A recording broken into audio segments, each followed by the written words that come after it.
2013년부터 2022년까지 총 10개년 30회차 전기산업기사 600문제, 전기기사 600문제 총 1200문제를 하나하나 분석하고 통계하여 최적의 치트키 공식 30개를 추렸습니다. 뇌피셜로 강의하지 않겠습니다. 데이터와 통계를 근거로 강의하겠습니다. 10년의 데이터와 통계로 만들어진 치트키를 이 영상에서 모두 공개하겠습니다. 이 치트키 30개면 누구나 어렵지 않게 40점까지 도달할 수 있습니다. 지금부터 전기자기학 치트키 시작합니다.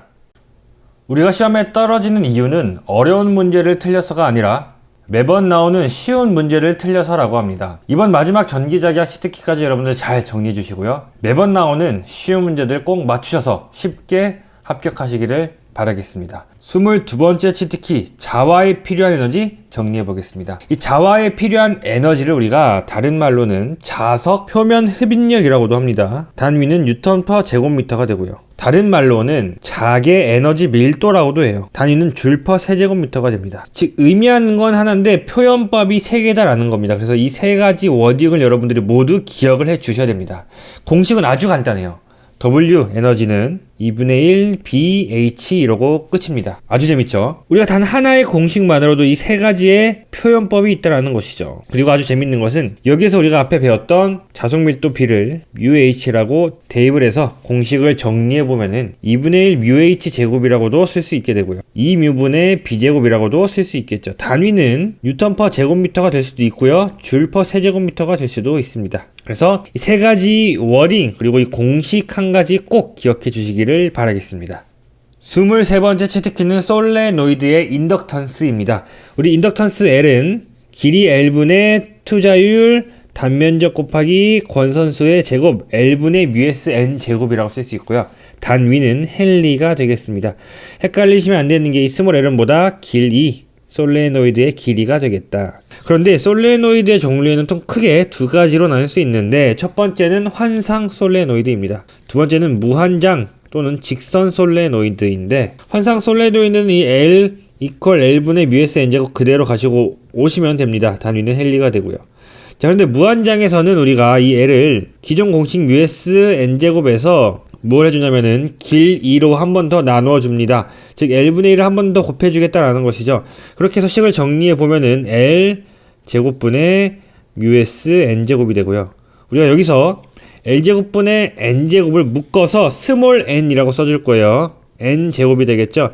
자, 뮤s 스몰 N제곱 단위는 헨리 퍼 미터가 되고요. 한번 설명을 해보면은 뮤는 투자율, S는 단면적, 스몰 L은 단위 길이당 권선수, 즉 1m당 권선이 몇 회 감겨져 있냐라는 것을 나타냅니다. 그래서 단위는 헨리 퍼 미터, 1m당 몇 헨리냐라는 것을 나타내게 되는 것이죠. 그래서 솔레노이드의 인덕턴스 기본 공식은 L분의 뮤s N 제곱인데 한 개 변화를 꼬아서 주면은 무한장 솔레노이드의 단위 길이당 인덕턴스까지 구할 수 있다. 이게 23번째 치트키였습니다. 24번째 치트키는 표피 효과 또는 침투 깊이라고 부르게 되는 것인데요. 이렇게 도선, 전선이 있다라고 볼게요. 우리가 이 도선에 교류 전류를 흘려주면은 전류는 정말 재미있게도 전류는 전선의 표피 부분에만 흐르고 전선의 중심부로부터는 전류 밀도가 작아지게 됩니다. 즉 전류가 흐르지 않는다라고 볼 수 있겠죠. 그러면은 과연 이 전류가 도체에 어느 만큼 흐르냐, 어느 깊이까지 전류가 흐르고 어느 깊이에서 흐르지 않느냐, 그 깊이를 나타내는 이 길이를 우리가 델타라고 쓰고요. 이것을 침투 깊이라고 부르게 됩니다. 공식은 델타는 루트 파이 F 뮤 K분의 1 미터가 됩니다. 이것이 보다 침투 깊이이다. 여기서 침투 깊이가 크다 라는 것은 무엇을 의미할까요? 다시 말해서 전류가 전선 깊은 곳까지 침투를 해서 도체 전체적으로 전류가 고르게 흐른다라는 것을 나타내고 침투 깊이가 작으면은 도선의 표면에만 전류가 흐른다라고 해석할 수 있겠죠. 자, 그러면은 여기서 나타내는 표피 효과라는 것은 표피 효과는 클수록 전류가 표면에만 흐른다라는 것을 나타내고 반대로 표피효과가 작다라는 것은 전선 전체에 골고루 전류가 흐른다라는 것을 나타내니까 어떤 느낌이죠? 표피효과와 침투 깊이는 반비례한다 라고 우리가 해석할 수 있게 됩니다. 그래서 표피효과, 반비례, 침투 깊이, 그리고 침투 깊이가 파이 F 뮤 K에 반비례하니까 우리가 다시 정리해보면은 표피효과는 주파수와 투자율 그리고 도전율에 비례하는구나 라는 관계식까지 정리할 수 있게 됩니다. 이것이 24번째 치트키였습니다. 25번째 치트키는 코일에 유기되는 기전력입니다. 우리가 공식으로 먼저 정리해보면은 유도기전력 E는 B, L, V, 사인 세타라고 쓸 수 있습니다. 단위는 볼트가 되겠죠. 설명을 한번 해보면은 B는 자개 자속밀도고요.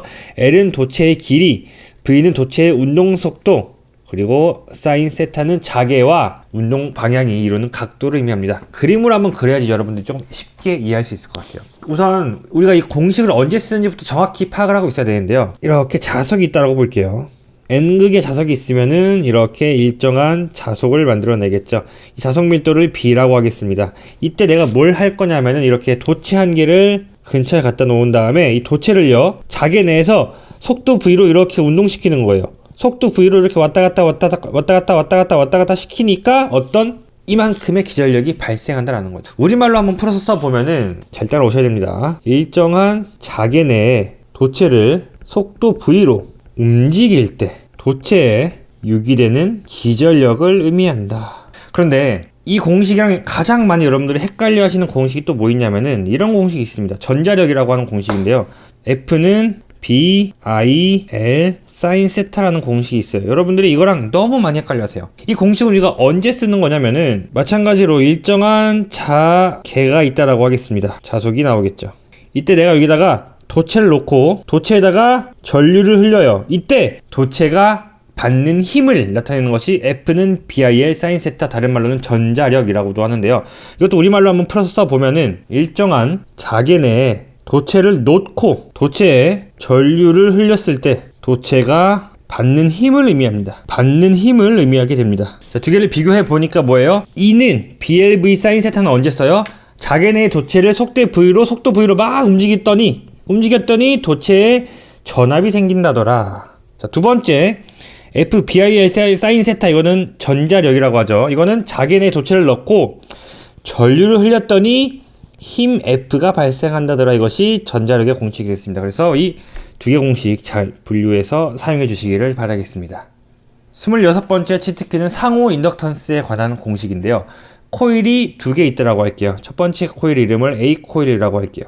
두 번째 코일은 B 코일이라고 해보겠습니다. A 코일의 건선수를 NA, B 코일의 건선수를 NB, A 코일의 리액턴스를, A 코일의 인덕턴스를 LA, B 코일의 자기 인덕턴스를 LB라고 했을 때 두 코일 사이의 상호 인덕턴스 M은 NA분의 NB 그리고 LA라고 쓸 수 있고요. 또는 NB분의 NA, LB라고 쓸 수 있습니다.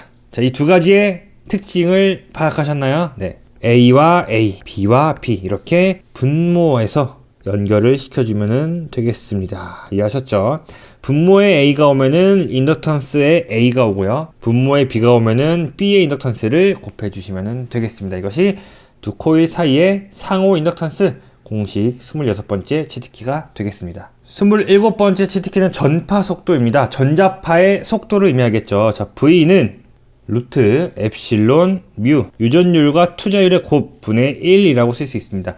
이것을 전개하면은 루트 엡실론 제로 뮤 제로분의 1 곱하기 루트 엡실론 S 뮤 S 분의 1이 되겠죠. 여기서 이 값이 얼마가 되는지 아십니까? 바로 3 곱하기 10의 8승이 됩니다. 그리고 그대로 적어줄게요.